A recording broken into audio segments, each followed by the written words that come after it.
High, কেমন আছো সবাই? আমি ভীষণ ভালো আছি। আশা করি তোমরা সবাই খুব ভালো আছো। এবার চলে এলাম একটি নেম প্লেট নিয়ে। নেম প্লেট বা ওয়াল হ্যাঙ্গিং ডেকোরও বলতে পারো। এটা আমি সম্পূর্ণ ক্লে দিয়ে করেছি, মোল্ডেড ক্লে দিয়ে। এখানে আমার মোট 3টি মোল্ডেড ক্লে লেগেছে, মানে প্রত্যেকটা প্যাকেটের ভিতর যেমন 2টো থাকে, তারা 2টো ধরলে 3 দুগুণে 6টা মোল্ডেড ক্লে আমার টোটাল লেগেছে এখানে। আমি ভালো করে মুরগিটা মিক্স করে নেওয়ার পরে এখানে আমি ভালো করে বেলে নিয়েছি, লম্বা একটা টেক্সচার দেওয়ার চেষ্টা করেছি, যেখানে একটা উডেন ফিলিং আসবে, একটা কাঠের যেরকম কাঠ চিরাই করলে যেরকম হয় সেরকম একটা টেক্সচার আসবে। তো আমি ভালো করে ওটাকে আগে বেলে নিয়েছি। বেলে নেওয়ার পরে তোমরা দেখতেই পাচ্ছ যেভাবে আমি কেটে নিয়েছি জিনিসটাকে দু সাইড থেকে। তারপরে হালকা করে একটু ব্লেড দিয়ে সাইডটা কেটে এটা কাঠের চেরাও ভাবটা আনতে চেয়েছি, যেরকম কাটা থাকে এরকমভাবে, তো সেরকম একটা ফিলিং আনতে চেয়েছি। তারপর এখানে আমি কিছু এলিমেন্টস অ্যাড করেছি, যেমন পাতা, ফুল, একটু ব্যাঙের ছাতা, একটা বাড়ি ঘর এরকম। তা তোমরা দেখতেই পাচ্ছ কীভাবে আমি করছি। আমি কিন্তু সম্পূর্ণ এগুলো হাতের সাহায্যেই করছি, কারণ আমার টুলস সেভাবে আমি ইউজ করি না। হাতের কাছে যেগুলো পাই সেগুলো দিয়ে আমি ইউজ করি। অনেকে টুলস ব্যবহার করে, অনেকে করে না। তোমাদের যদি সুবিধা মনে হয় টুলস দিয়ে করবে তো অবশ্যই তোমরা করতে পারো, আদারওয়াইজ তোমরা হাত দিয়েই করতে পারো। হাত দিয়ে করতে হলে না নিজের মতো শেপ দেওয়া যায়, নিজের ইচ্ছা মতো শেপ দেওয়া যায়। আমার মতে হাত দিয়ে করলে ফিনিশিংটা একটু ভালো আসে, একটু মনের মতো করে ফিনিশিং দেওয়া যায়। আচ্ছা, এইটা আমি ওভারনাইট শুকাতে দেওয়ার পরের দিন সকালে আবার বসে পড়েছিলাম। তারপরে একটা লাইট ব্রাউন, ডিপ ব্রাউন আর ব্ল্যাকের একটা মিক্সচার দিয়ে আমি রঙটা পুরো করেছি।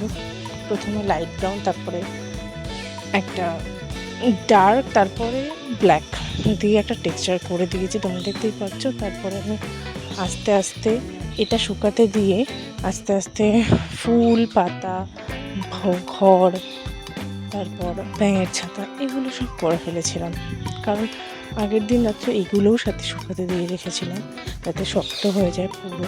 তোমরা সবসময় মনে রাখবে যখন এরকম ধরনের কোনো ওয়াল হ্যাঙ্গিং কিছু বানাবে তখন না যেটা দিয়ে ঝুলবে জিনিসটা, মানে একটা হোল তো করতে হবে যার যেটা সাহায্যে ঝুলবে জিনিসটা, তো সেই হোলটা কাঁচা অবস্থায় করে রাখবে, সেই পুরোটা কাঁচা অবস্থায় করে রাখবে, কারণ পরে শক্ত অবস্থায় সেই হোলটা করা খুব ডিফিকাল্ট, খুব সমস্যার একটা ব্যাপার।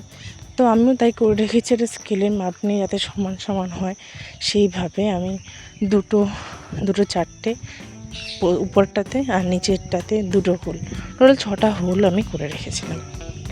আচ্ছা, তারপরে আছে এই মেন পার্ট, লেখার পার্টটা। এই পার্টটাতে কিন্তু আমি প্রথমে স্কেল দিয়ে ভালো করে সমানভাবে লাইন টেনে নিয়েছিলাম এই হালকা একটা পেন্সিলের সাহায্যে।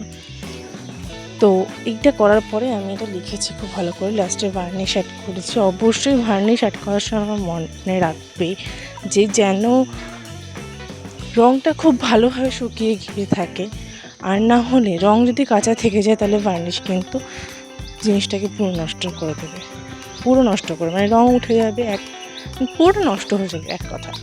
তারপরে আমি এটা পাটের দড়ি নিয়েছি। এই পাটের দড়িটাই আমি এখানে ইউজ করেছি, কারণ একটা রিয়েলিস্টিক একটা ফিলিং আনার চেষ্টা করেছি, এখানে একটা মানে কি বলবো, একটা আর্টিফিশিয়াল ব্যাপার না থাকে সেরকম একটা ব্যাপার আনার জন্য আমি পাটের দড়িটাই ব্যবহার করেছি।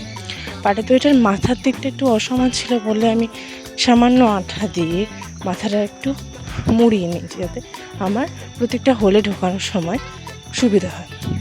তোমরা দেখতেই পাচ্ছ আমি কীভাবে পেঁচিয়ে জিনিসটা করছি, আস্তে আস্তে ঢোকাচ্ছি, কারণ বেশি তাড়াহুড়ো করতে গেলে জিনিসটা কিন্তু ভেঙে যাওয়ার চান্স থাকতে পারে। তাই জন্য আমি আস্তে আস্তে করছি, জিনিসটাকে আস্তে আস্তে ঢোকানোর চেষ্টা করছি, তোমরা দেখতেই পাচ্ছ। এবার জিনিসটা তোমরা কতটা কি লেন্থ নেবে, কতটা কি ঝোলাবে সেই বুঝে তোমরা ভালো করে নেবে জিনিসটাকে। এবার আমি এটাকে এভাবে আমার বাড়ির ঢুকতেই যে ফ্রন্ট সাইডটা সেখানে টাঙিয়ে দিয়েছি। কেমন লাগলো অবশ্যই জানিও কমেন্ট। বাই।